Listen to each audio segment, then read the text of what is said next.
Hi friends, ఈరోజు పిల్లల కోసం అనేసి ఎగ్ ఫ్రై చేద్దామనేసి కడాయిలో ఆయిల్ వేసేసాను.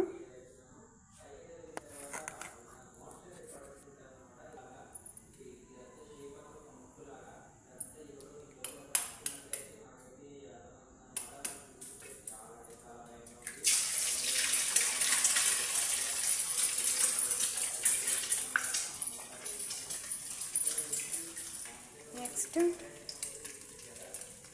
పసుపు, ఉప్పు,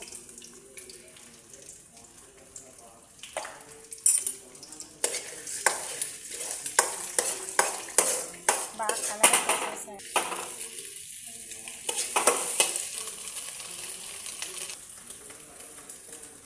లైట్ కారం వేసుకోవాలి. సో ఫైనల్గా ప్రిపేర్ అయిపోయింది. సో మనం చల్లారేసుకున్న అన్నం ఉంది కదండి, ఇంకా ఇది ఇట్లా వేసేసుకోవాలి. ఇట్లా వేసేసుకొని మొత్తం శుభ్రం కలుపుకోవాలి. ఇంకా ఫైనల్గా ఎగ్ రైస్ ఈజ్ రెడీ. చిన్నపిల్లలకి బాగా ఉంటుంది.